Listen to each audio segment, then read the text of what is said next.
Latvijas iedzīvotāji, vai jūs esat pamanījuši 2024. gadā vairākas tādas tendences, kas liecina par to, ka cilvēku brīvā izvēle vēl vairāk tiek nomākta un apspiesta? Proti, pastāstīšu dažus no piemēriem.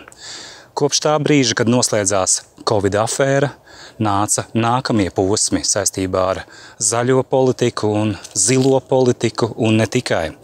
Viens no tādiem posmiem bija obligātā militārā dienesta uzspiešana. Pieminēšu, ka sākotnēji jautājums skāra vīriešus, puišus no 18 gadu vecuma, un sākotnēji tika manipulēts ar vārdu brīvprātīgi. Pēc tam, kā mēs zinām jau no iepriekšējām varas varmācības politikām, tad šī brīvprātība nepaiet ilgs laiks un pārtop par obligātu piespiedu darbību, un ja šī piespiedu darbība netiek akceptēta, tad attiecīgās sankcijas.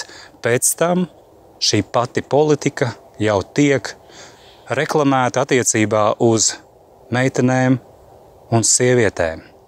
Tātad arī šī pati taktika sākotnēji tikai kā sabiedriskais viedoklis no operas pēdiņās, ko jūs par to domājat.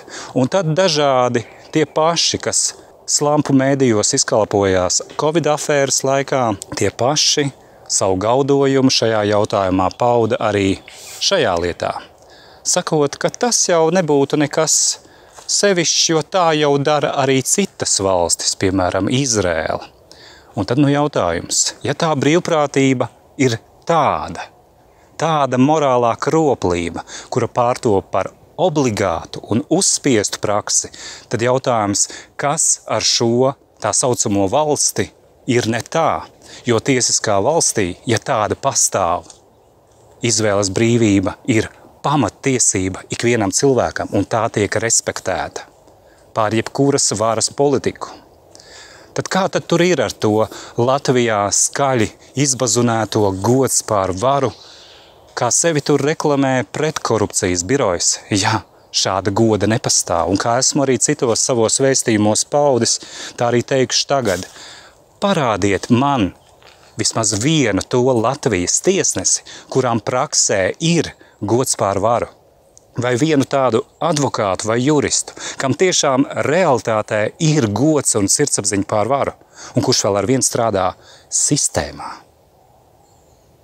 Par to aizdomājieties. Tas arī parādīs, kādā tā saucamajā valstī mēs dzīvojam.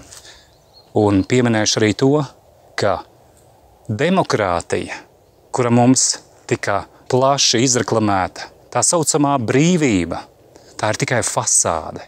Demokrātijas pēc būtības un fakta nav bijis. Ja ir bijušas kaut kādas izpausmes, tad tās palīdzēja nostiprināt labticīgi cilvēki, kuri darīja kaut ko lietas labā, lai šo ilūziju nostiprinātu cilvēku apziņā. Bet pēc būtības, kā krievi saka, они работают вдолгую, jeb citiem vārdiem sakot, viņi strādāja ilgtermiņā tajā virzienā, lai cilvēkiem pamazām uzspiestu savu morālo kroplību. Un šī ir koloniāla pārvalde, kura realizē savu kroplo politiku, jeb tādas attiecības, kas kaitē cilvēkiem un kas viņus eksploatē un padara par vergiem. Verdzība nav atcelta, un to pierāda šīs te manipulācijas no brīvprātīgs uz obligātu, un ja tu nepakļaujies, tad tevi apspiež un tevi nomāc, tev kaitē.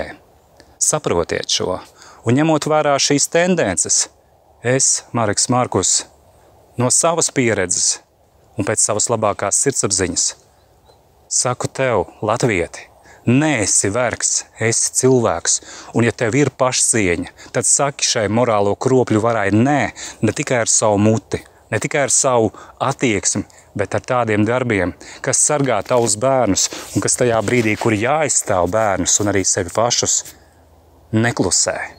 Neklusē tiešā nozīmē un arī pārnestā. Tādi darbi, kas neļauj varām uzspiest morālo kroplību, kas pēc fasādes izskatās kā demokrātija, bet realitātē ir uzspiesta prakse. Esiet cilvēki un izdariet savas izvēles, brīva cilvēka izvēles.